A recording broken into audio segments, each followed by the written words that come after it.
Je reçois Gaspard Koenig, écrivain, philosophe, président du think tank Génération Libre qui prône le libéralisme. Alors on va parler justement de ça, également de votre livre que vous avez publié récemment, intitulé Le révolutionnaire, l'expert et le geek, combat pour l'autonomie.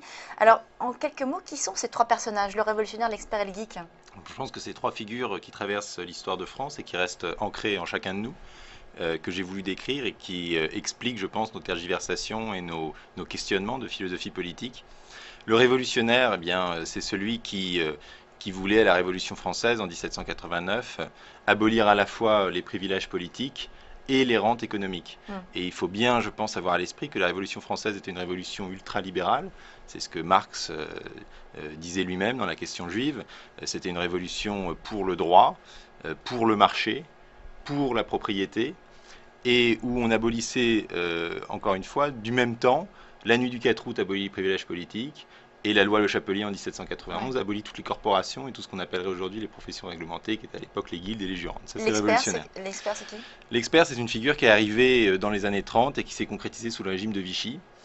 Et l'expert, c'est là que l'État a complètement perdu sa boussole et que l'État s'est dit, je vais organiser la société, l'économie et les comportements. Avant, il n'y avait pas déjà cette dérive? Si, bien sûr que si, je prends des paradigmes. Mais ça s'est vraiment concrétisé sous Vichy, et ça se montre assez facilement. C'est des gens qui faisaient partie de la cellule X-Crise dans les années 30, qui sont arrivés au pouvoir sous Vichy, qui ont mis en place cette politique de dirigisme très fort, à la fois sur le plan économique et sur le plan sociétal. Des historiens comme Paxson ont très bien montré que Vichy, c'est le début du dirigisme à la française, où quelques experts décident au nom de tous et orientent les comportements et les activités. Et le geek? Et le geek, eh bien, c'est la figure incontournable des temps modernes, parce que finalement tout ce dont on parle va être complètement balayé par le nouveau monde qui arrive de la Silicon Valley, le monde du transhumanisme, le monde du big data.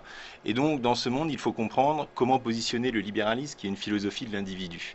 Est-ce que le big data, le transhumanisme sont des choses qui vont nous considérablement augmenter notre capacité d'autonomie individuelle, ou est-ce qu'au contraire, elles menacent ce qui fait le socle même de nos sociétés, c'est-à-dire l'individu souverain? Alors, vous parlez de l'autonomie. Est-ce que c'est vraiment pour vous le seul remède à tous les maux d'aujourd'hui, c'est-à-dire la crise, le chômage, le manque d'investissement? C'est vraiment l'autonomie qui pourrait nous remettre sur les rails? Je pense que l'autonomie, c'est le bon guide de philosophie politique.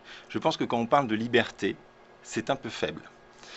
Parce qu'on pourra toujours vous dire le renard libre dans le poulailler libre, et en un sens c'est assez vrai. Le fait que l'État garantisse l'autonomie du citoyen, c'est encore une fois, comme disait Marx, l'idée de rendre le citoyen autosuffisant, l'idée d'en faire une monade. Alors bien sûr c'est un idéal auquel on n'arrivera jamais, mais lui donner les moyens de sa propre autonomie. Et ça veut dire, bon, bien sûr, le libérer des corporations qui peuvent l'empêcher de faire certains métiers, par exemple, mais ça veut dire aussi penser à un revenu universel, parce qu'on n'a pas d'autonomie. Voilà, on n'a pas d'autonomie quand on ne peut pas subvenir de manière certaine à ses propres besoins. Ça veut dire couper drastiquement nos dettes publiques, parce qu'on ne peut pas avoir d'autonomie ni individuelle ni nationale quand on a des dettes à rembourser sur les millénaires à venir, quasiment. Donc je pense que c'est ça le bon guide, et que si on prend chaque politique publique et qu'on se dit, est-ce que c'est une politique qui favorise la capacité de prendre ses propres décisions, ou est-ce que c'est une politique qui au contraire organise contre la volonté des gens? Je pense qu'on a le bon guide. Sur l'investissement public, c'est très clair. Est-ce qu'on fait de l'investissement public, ou est-ce qu'on met en place le bon business environnement pour que l'investissement privé se fasse de lui-même? Ça, c'est une politique d'autonomie. Sur la liberté d'expression. Ça veut dire que vous remettez tout en question. Il faudrait repenser complètement le système politique, économique, social. Je pense qu'on arrive vers un moment de crise très très grave. J'avais écrit un petit roman qui s'appelait La nuit de la faillite. Alors bon, la faillite à cause du quantitative easing de la BCE, c'est pas pour demain, mais enfin c'est sans doute pour après-demain. On a clairement fait exploser notre État sur un vieux modèle qui ne correspond plus à aujourd'hui, qui est le modèle de l'État-providence, qui va s'effondrer. On a une crise de la représentativité démocratique très forte. Et donc face à ça, oui, il faut repenser nos modèles, mais je pense qu'on a dans notre propre histoire de quoi trouver les bons guides. Alors justement, vous parlez de la Révolution française, de l'abolition des privilèges politiques et des rentes économiques. On est aujourd'hui dans une société où on a ça, on a les privilèges politiques, on a les rentes économiques. Absolument. On est revenu à ça. Donc ça veut dire que le libéralisme de l'époque a échoué. Est-ce qu'il n'a pas su évoluer finalement avec la société? Non, mais ça veut dire que, encore une fois, la vision planiste des choses a été largement inauguré par Vichy et a considérablement marqué les 70 ans qui ont suivi jusqu'à aujourd'hui. Et je pense qu'il faut retourner justement à cette vision libérale originelle d'abolition effectivement des privilèges politiques et des rentes économiques. On voit que par exemple la Révolution française avait aboli les corporations de métiers, Vichy a rétabli les ordres professionnels et on vit toujours sur ces structures. Et aujourd'hui on est dans une société ultra compartimentée où chacun a des avantages. Mais est-ce que c'est pas la nature humaine finalement, une fois qu'on a le pouvoir, de se mettre un peu, de se garder ses avantages? Eh ben, ça serait bien le rôle de la démocratie justement que de contrôler ce pouvoir et d'imposer la volonté générale, là où aujourd'hui il n'y a plus que la volonté des corporations particulières qui s'imposent. Alors vous prenez un libéralisme jacobin, je crois que c'est comme ça que vous le dites. Est-ce que c'est pas un peu paradoxal finalement de se vouloir libéral et à la fois de défendre finalement l'ingérence de l'État? C'est le jacobinisme. Alors oui, alors c'est un reproche qui m'est beaucoup fait naturellement par les libéraux purs et durs qui considèrent que je suis un ignoble socialiste. Et en fait, je pense que quand on regarde bien l'histoire de France, il y a un libéralisme propre à la France, qui n'est pas le libéralisme tocquevillien et anglo-saxon, qui est un libéralisme qui repose sur le rôle de la communauté. Votre modèle, c'est Margaret Thatcher. Hein, oui, enfin, mon modèle, c'est plutôt Isaac Le Chapelier, qui est ce député de la Constituante qui avait été à la fois président de l'Assemblée nationale pendant la nuit du 4 août et auteur donc, de la loi Le Chapelier et d'autres choses d'ailleurs. Et donc c'est cette idée très française qui a été analysée par l'historien Pierre Rosanvallon, à qui j'emprunte l'expression jacobinisme libéral, qui a été aussi très bien décrite par Durkheim, qui dit en France, libéralisme et étatisme ont toujours été de pair. Pourquoi? Parce que la Révolution a voulu construire un État qui soit précisément pensé comme libérateur ou émancipateur de l'individu. C'est-à-dire qu'il n'y a aucune contradiction entre la liberté et l'État. Au contraire, c'est l'État qui est là pour garantir la liberté de l'individu contre à la fois la pression du groupe, mais contre aussi les tutelles économiques, culturelles, sociales qu'il peut subir. Vous prenez un État finalement avec plus de liberté individuelle, c'est ça? L'État, je ne pense pas que les libertés préexistent à la société. Je pense que c'est une construction sociale et que l'État a tout son rôle à jouer dans cette construction.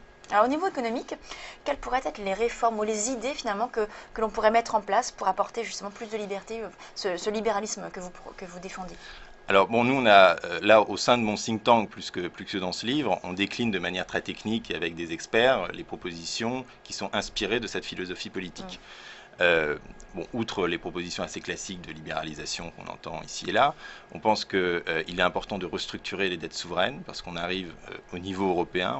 C'est-à-dire restructurer les dettes souveraines? C'est-à-dire faire défaut sur une partie de la dette. Remettre les compteurs à zéro.